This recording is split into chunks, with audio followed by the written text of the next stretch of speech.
Sidee u samayn kartaa baaritaanka naasaha adigoo gurigaaga jooga oo hosbitaalada aanan booqanin? Haweenku waxaa waajib ku ah inay baaritaan ku sameeyaan naasaha xilliyada ay guryaha joogaan bishiiba mar si ay uga hortagaan cudurrada halista ah ee ku dhaca naasaha sida kansarka iyo burooyinka. Dumarka u geeriyooda xanuunada ku dhaca naasaha sida kansarka iyo burooyinka waxay u badan yihiin kuwa isbitaalada ka raagay oo aan goor hore booqanin xarumaha caafimaadka. Maahan inaad booqatid mar aan waxba lagaa qaban karin oo xanuunada ku sii baahay guud ahaan unugyada naasaha oo xaalad halis ah aad sii gashay.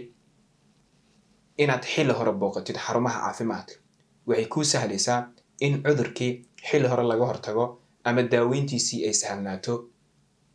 Su'aasha isweydiinta mudan waxay tahay, sidee loo sameeyaa baaritaanka naasaha adigoo gurigaaga jooga si aad u ogaato badqabka naasaha? Haddaba intaan u gudagelin, waxaan si gaar ah kaga codsanayaa in aad muuqaalka share garayso oo aad gaarsiiso asxaabta kuugu xidhan si ay ugu faa'iidaystaan.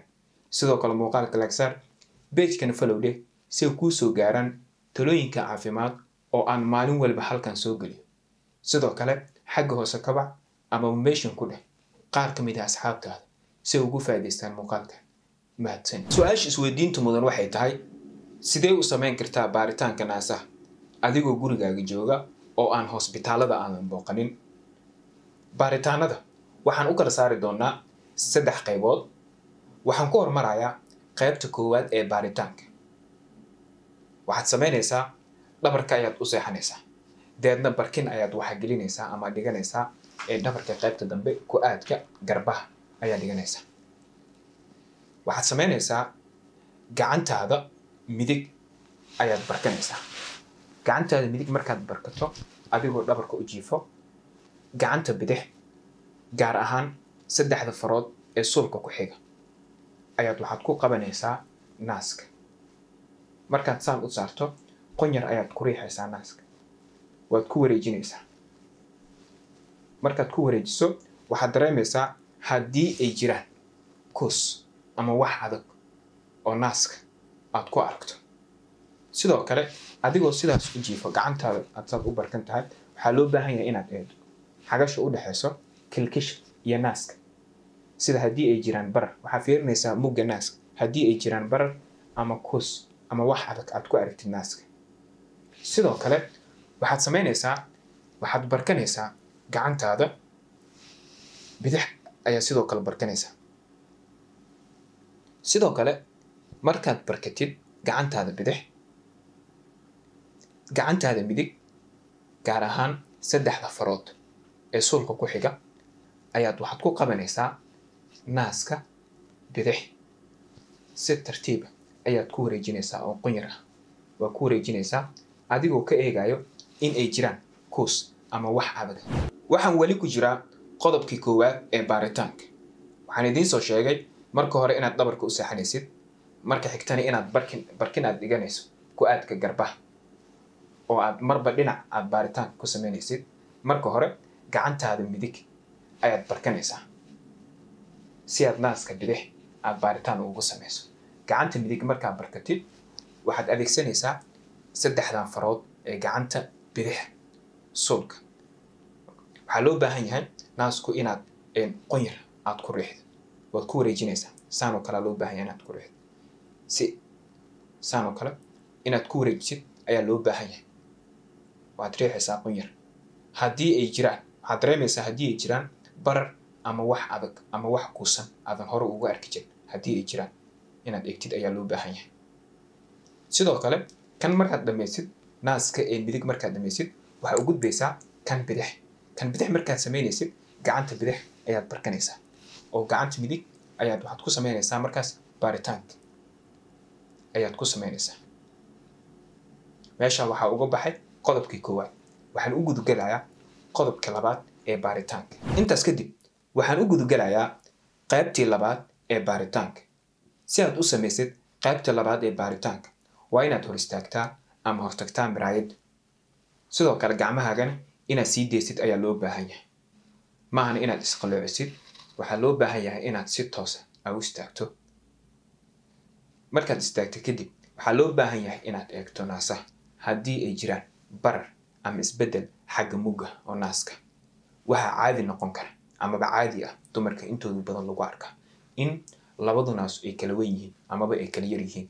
Sidoo kale waxaa caadi ah in naasku kan kale uu ka laalaadsan yahay. Waa xaalad iska normal ah oo waxaan cilad aan keenin. Weli waxaan ku guda jirnaa qaybtii labaad ee baaritaanka. Si aad u samaysay qaybtii labaad, waxaan hore idinkuugu soo sheegay inaad hor istaagto ama aad hortagtid miraayadda, gacmahaagan aad hoos u sii deyso oo aad eegto muuqaalka guud ee naasaha. Sidoo kale waa inaad gacmahaaga saan u qabto. Okay? Adigoo miraayadda hortaagan, gacmahaaga inaad saan dhahid ayaa loo baahan yahay.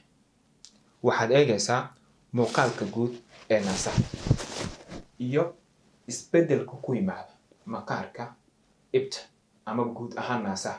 Sidoo kale waxaa loo baahan yahay inaad eegtid haddii ay nabro ku yaalaan hareeraha ama dhinacyada ibta iyo barar amaba xanuun. Waxyaabahaas calaamadahaas oo dhan inaad ka eegtid ayaa loo baahan yahay.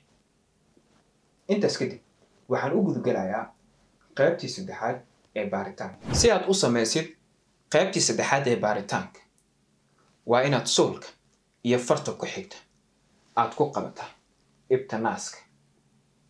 Qonyar ayaad ku riixaysaa adigoo ka eegayo in ay jiraan dhiig, malax ama dheecaan ka yimaada naaska. Baaritaanada kadib, haddii aad isku aragtid guud ahaan calaamadaha aan soo sheegay amaba qaar ka mid ah calaamadaha aan soo sheegay, waxaa waajib ah inaad booqatid xarumaha caafimaadka si baaritaano loogu sameeyo oo loo xaqiijiyo waxa uu yahay.